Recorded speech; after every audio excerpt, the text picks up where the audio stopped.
All right, we'd like to welcome Madam Hadwin to the interview room here at the RBC Canadian Open. Thank you.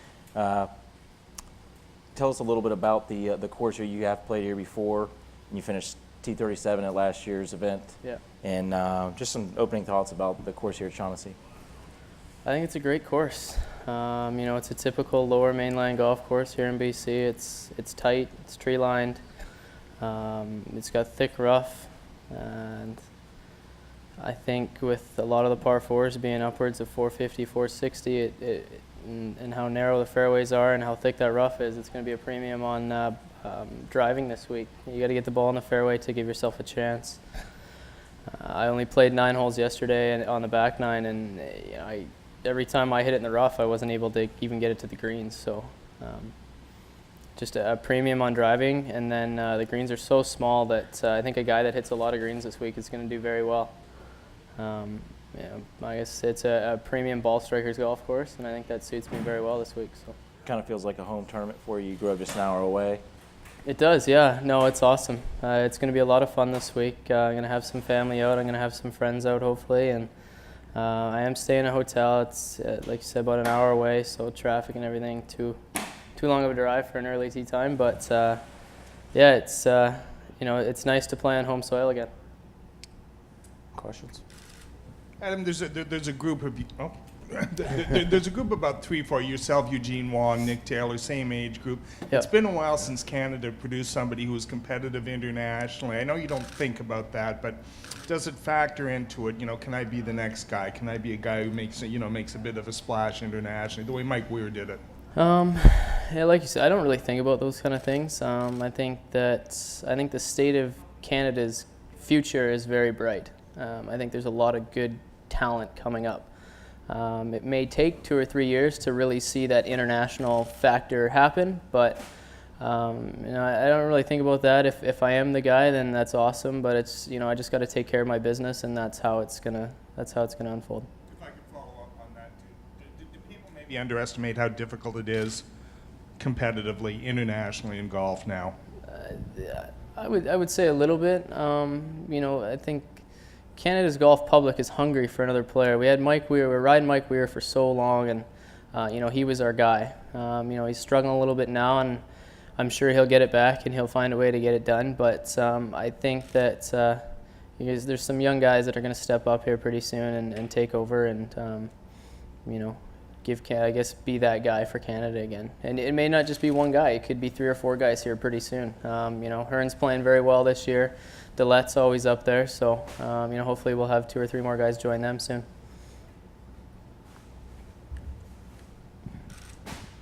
Just to follow on that, how important is it for the game in Canada to have that role model, that guy like a Weir, someone for the young kids, and I'm sure as you were growing up, someone to shoot for? I think it's very important. It just gives you, someone that does the right thing, someone to follow, someone from your own country to kind of look up to and do it. I mean, personally right now, it's Dillette for me. I think he's a tremendous golfer and a person as well. I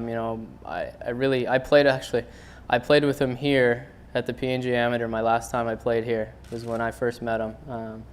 And got to kind of talk with him last year at Canadian Open. He's just a great guy in general, and I hope he gets back soon. But his approach to the game and the way he took it, that's kind of the way I'm kind of hoping to follow. So hopefully in 2 years I'll be out there with him. Can I just ask what it meant, I guess, to be the top Canadian at last year's Open? Oh, a lot. It's I believe I said something in my Friday press conference about looking at the leaderboard and seeing Ames at 5 under and knowing my par putt was to stay ahead of him, and I let out a fist pump on Friday, and I'm letting out fist pumps already. It's such a cool honor. It'd be really cool to host both trophies, to hold both trophies side by side, but it's a very special honor in your own country to be treated as a winner, basically. I mean, I came 37th and I was treated like I had won the event. It's just a cool feeling to be recognized as Canada's top golfer in the Canadian Open for that year. Just to kind kind of follow up on that. Did you realize even before that fist pump exactly how much maybe that meant to you to be the top Canadian at that point in the tournament? I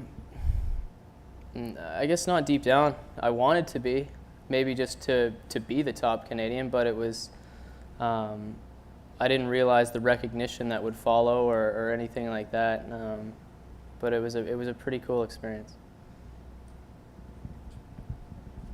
Two kind of quick ones here. How many times do you think you've played here at Shaughnessy? And have you played, and if you have, how many times have you played with Mike and Steven? And or Steve? I've never played with Mike or Steve. I've never met them, actually. And I've played this golf course. I've probably got 5 competitive rounds on it, 2 stroke play, 3 match play.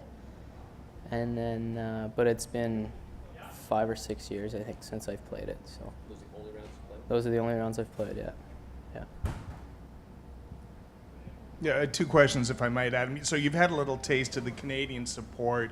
Some people, I think, have been maybe a little overwhelmed or found it too weighty. I just wondered what your take was on it. I guess it just depends on your approach. My approach is that if I don't play well, then they're not just going to support me. So, you know, I just got to do my thing. I got to take care of my business. And all that extra stuff is just extra stuff. It's just kind of, like I said, if I don't play well, it's not going to be there. So, you know, just something that you deal with and something that you embrace and, you know, keep playing well because it's fun to have a lot of support like that. The other question I wanted to ask is, you know, I think as kids, you know, growing up playing, everybody dreams, you know, this is a putt to win the U.S. Open. This is well, at Ledgeview, there's probably, well, I can think of 2 or 3 guys anyways who that might be very realistic for. Yeah. Can you just like maybe talk, well, what is it in the water in Abbotsford and why is that course produce so many good players?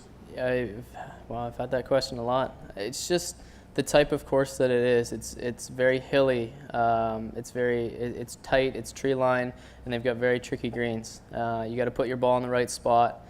You never really have a flat lie, so you learn to hit different shots. And with the greens, you know, in the summer they get firm and a lot of undulation on them. So you develop a short game real quick there. And I think you saw that with Nick and James. They've got incredible short games. So, you know, it's just short tree line. It's only 6,300 yards from the tips. Actually, I think it's only 61. But you just put the ball in play and you get it around and you just kind of learn to score at that golf course because you know you have to go low to compete. And so you just kind of learn to play. Something special going on there when you were, you know, playing with those guys growing up? I didn't really think about it until people started mentioning it. And then as soon as people start kind of putting it in your head, you're like, oh yeah, you know, we have had, you know, Ray Stewart, James Lepp, Nick, myself. I mean, there's some good guys coming out of the same course. Did you ever go to an Air Canada Championship as a kid? Did you ever attend any of those? I didn't. I never watched. I played in a tournament opposite the Air Canada Championship one year, a Maple Leaf Junior Tour event. It was being held on the canal course while the ACC was on the ridge. So it was kind of cool just to be in that atmosphere, I guess, but I was never watched it. As a British Columbian, do you have any kind of sense of loss when the tournament left? Did you? You know what? That was about the time that I was first getting into golf. That MJT event there was one of my first events, so not really. I was just kind of new to the game and just kind of getting into it, so you know, I think, you know, I don't see why Vancouver can't hold a PGA Tour event. We got enough good courses around here, but How old were you for that? 13 or 14, somewhere in there. Any more questions? All right, thanks a lot, Adam. Thank Best you. of luck this week. Thanks, guys.